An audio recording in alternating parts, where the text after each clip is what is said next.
No, ja keďže som vyrastal v takej autoritatívnejšej rodine, tak my sme aj s Jarkom mali tendenciu možno ísť do opačného extrému, teda byť veľmi neautoritatívni rodičia. Dodnes neviem, zdá sa, že to bolo dobre nakoniec, ale tak trocha som bol v reakcii na to svoje detstvo. A naše deti sme od malička viedli k tomu, že veriť a myslieť si treba iba to, čo ste sami našli ako pravdu, ktorú ste sami odhalili.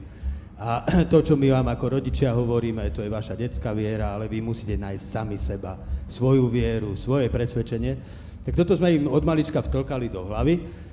No a keď to začali naozaj robiť, tak to už nebolo také jednoduché, ako som si predstavoval, že to bude ľahké pre nás, pretože to znamenalo napríklad stratiť takú... Ako rodičia máme istý čas, ani si to neuvedomujeme, úžasnú prirodzenú autoritu nad tými deťmi. Keď sú úplne malé, robíme s nimi všetko, lebo ani chodiť nevedia. Keďže nevedia čítať, tak my vyberieme knižky, ktoré si čítajú. Ako vyrastajú, tak sa narastá ich sloboda, ich samostatnosť. A puberta nastáva vtedy, keď to dieťa potrebuje tú svoju samostatnosť manifestovať tak, aby sa od dieťaťa dostala s nami do partnerského vzťahu. No a samozrejme, že vtedy teda vzniká, ja som to vnímal ako konflikt v sebe. Myslím si, že ja som to viac vnímal ako konflikt, ako deti to vnímali. Možno, že deti by povedali, myslím, že by povedali, že vždy sme mali výborné priateľské vzťahy, ale ja si pamätám na moment, keď som si uvedomil, že ja sa musím vzdať svojich predstav o tom, kto má byť Damian, kto má byť Debora, kto má byť Jonatan. To znova bola taký čas, kde som bol v takej meditácii, tak som sa v modlitbe som si povedal, že vzdávam sa toho. Som si predstavoval, ako odchádzajú preč a už si nič nepredstavujem. A som otvorený tomu, že sa mi vrátia ako úplne cudzí, neznámi, krásni ľudia, ktorí nie sú vytvorení mojou predstavou. A myslím si, že pre mňa ako rodičia bolo najťažšie vzdať sa tých predstav, ktoré som si na základe toho, čo som si myslel, že ako tie deti dobre poznám, tak toho sa proste vzdať. Druhá vec, ktorú som sa naučil, myslím, že to bolo najdôležitejšie, že otázku ja by som dnes formuloval aj naopak, že na čo rodičia potrebujú svoje pubertálne deti. Pretože myslím si, že kým ten vzťah nedojde do tej fázy, že my už prestaneme vystupovať v roli tých, ktorí formujú svoje deti a učia ich do tej role, že my sa učíme od vás, tak nemôže nastať to vzájomné prijatie. Tak nakoniec nastáva tá dospelosť a partnerstvo. A ja musím povedať, že ja som sa v posledných rokoch je to skôr tak, že ja sa učím od svojich detí ako moje deti odo mňa. A ja mám taký pocit, že ako stárnem, tak čím ďalej, tým viac som cudzincom vo svete, v ktorom som vyrastal. Svet strašne rýchlo sa vyvíja, nová hudba, nová kultúra. A keby som nemal ten učiteľský vzťah so svojimi deťmi, tak napríklad dnes by som možno nemal takú radosť toho, že tu bude Lamp, alebo Portishead, alebo nejaké kapely. Čiže ja sa vlastne cez nich učím poznávať ten svet, ktorému sa prirodzene vzdialujem. Nedávno som sa stal vegetariánom pod ich vplyvom. Takže mne sa zdá, že to dôležité je to, že ten vzťah nakoniec dospeje do bodu, keď sa navzájom učíme jeden od druhého a tak sa nakoniec stávame partnermi a naozaj sa prijímame na novej rovine.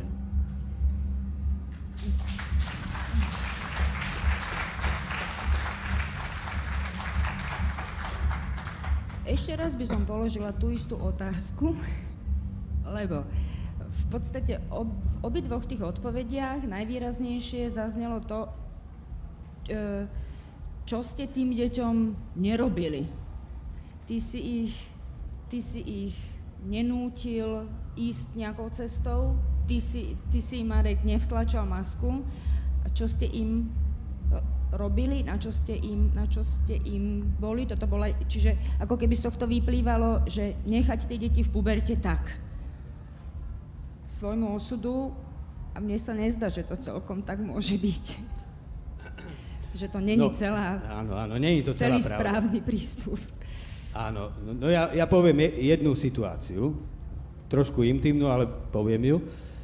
Bolo obdobie, keď Damian, najstarší syn náš, začal počúvať heavy metal, black metal, začal hovoriť, že aká tá Lavejová satanská Biblia, že aké to je zaujímavé čítanie, že to je taký vlastne prirodzený rozum sa tam prejavuje a tak. No a tak samozrejme, že to ma dosť značne znepokojilo. Pamätám sa na niekoľko chvíľ, dokonca v jednej som aj plakal, keď sme sa o tom rozprávali. No a nakoniec sme urobili také rozhodnutie, že si začneme teda spolu tú Lavejovú Bibliu študovať. A tak sme si ju čítali, až sme prišli k masturbácii pred oltárom a všelijaké hrozné veci, čo sa tam píšu v tej knihe. Ja hovorím, že Damian, ty si naozaj myslíš, že toto je dobré? A v podstate, ja si myslím, že toto bola asi najťažšia taká situácia, cez ktorú sme prešli, ale v malom takýchto situácií, že do tých vecí, ktoré oni vstupovali, kde podnikali akési tie svoje výskumy, tak miesto toho, aby som im povedal, že tak v žiadnom prípade, lebo ťa vyhodím z domu, alebo ja neviem, čo by som mohol urobiť, čas bijem, byť sme ich nebili, teda Damiana, keď bol malý, sme bili, potom už nie. A možno preto tú satanskú Bibliu čítal potom. Ale v podstate tak ten náš prístup bol ten, že sme išli s ním do toho. Tak poďme to spolu hľadať, poďme sa o tom rozprávať a vlastne v tom rozhovore on sám proste prišiel na to, že to je nielen blbosť, ale že to je veľmi zlé.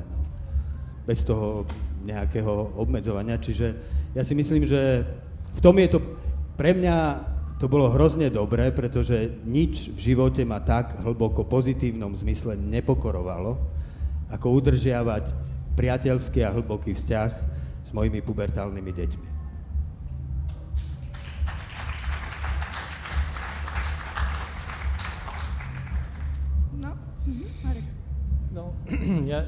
Ja si myslím, že to celé obdobie bolo pre mňa takým ako tancom alebo hľadaním toho, že čo je primerané, aby deti mali slobodu, aby som dôveroval tomu, čo dostali dovtedy, kým začala puberta, lebo potom už to som si uvedomal, že mám minimálne v rukách aj teda s manželkou. A ešte si uvedomujem, že všetko, čo som objavil, že konečne toto je nejaký pomer, že na tomto musím trvať a v tomto im nechám slobodu, tak keď som to po niekoľkých mesiacoch, ako keby som mal pocit, že som to našiel, že toto je dobrý pomer, tak už to prestalo platiť. Pretože oni sa posunuli niekde inde a bolo treba hľadať nový pomer, tak to celé obdobie je to hľadanie. Viem, že som aj dodnes trvám na niektorých blbostiach, lebo sa mi to zdá dobré. A stále sa na tom hádame, konkrétne vynášanie smetia, no úplne také najarchetypálnejšie, klasickejšie veci. No, tak, ale nemáte doma takéto automatické vynášatko? A je to taká, aj máme to pomenované ako, že to je taká hra, ale vždycky sa na tom vážne pohádame, no. Tak... Človeče, nezlob sa. No, myslím si ešte jednu vec poviem, že mne sa zdá, že podstatné bolo aj to, a to som si vždy vravel a z veľkej časti sme to naplnili, že vždy, keď som mal pocit, že som to prestrelil, tak som prišiel a som prosil teda svoje deti o odpustenie, že tak som idiot, no nemal som to tak urobiť. Myslím si, že odpustenie je úplne najpodstatnejší základ všetkých vzťahov, lebo nikto z nás nikdy nebude perfektný rodič ani perfektné dieťa. Vždy sa zraníme a bez toho, aby sme sa naučili tomu najhlbšiemu umeniu odpustiť si tak, že naozaj je to čisté a sme zase svoji, žiadny vzťah nemôže pretrvať.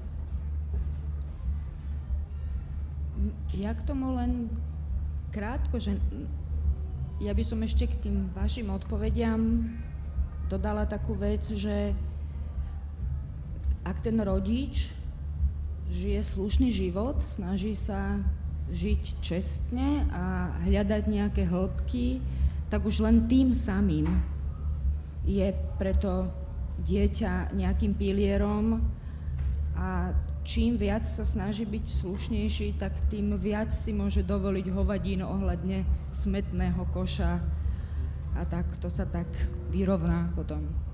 Veľmi v to dúfam.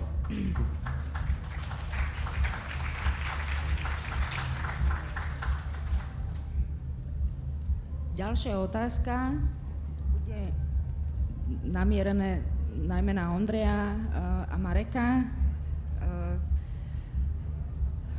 Jak sme sa tej témy cez Ondrejov príbeh, o ktorom krátko rozprával, aj vlastne cez Marekov, dostali teda k náhradnému rodičovstvu, čiže k momentu, keď sa v rodine, či už tam biologické deti sú alebo nie sú, ocitnú deti, ktoré boli predtým opustené, ktoré sa dostali do detského domova alebo do nejakého reedukačného zariadenia a teda potom ich prichýlila, prisvojila si ich nejaká rodina.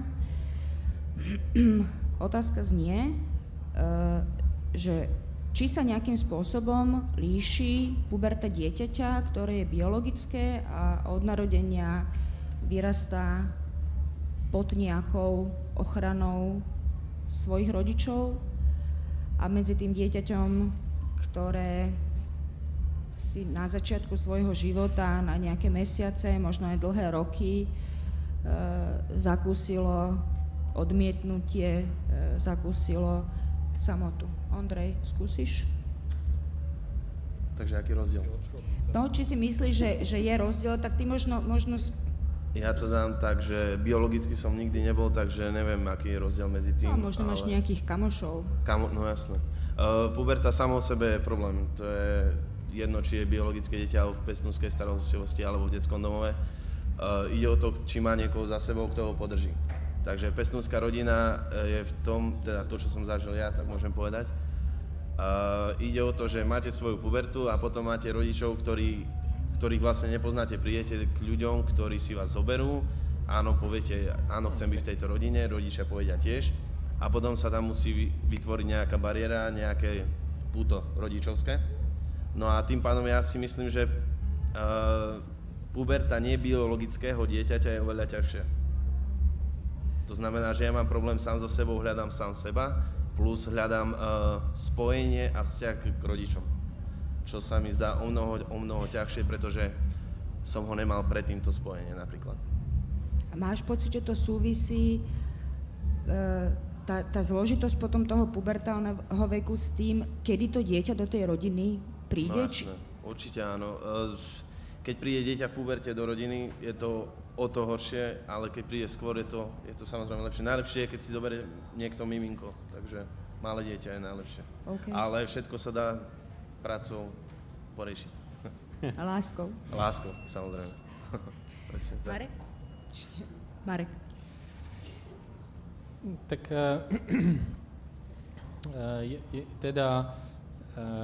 ja si myslím, že puberta je o niečo komplikovanejšie. Ak na tom mám všeobecne nejak zareagovať, tak puberta dieťaťa, ktoré nezažilo pripútanie a nezažilo od malička ten najprirodzenejší vývin vzťahov so svojimi rodičmi, tak je ešte komplikovanejšia. Nemusí byť za každú cenu, ale je to zložitejšie hľadanie identity napríklad a je to zložitejšie odpútavanie sa od toho, voči komu nie som úplne pripútaný, tak je tam veľa ambivalentností, veľa neistôt a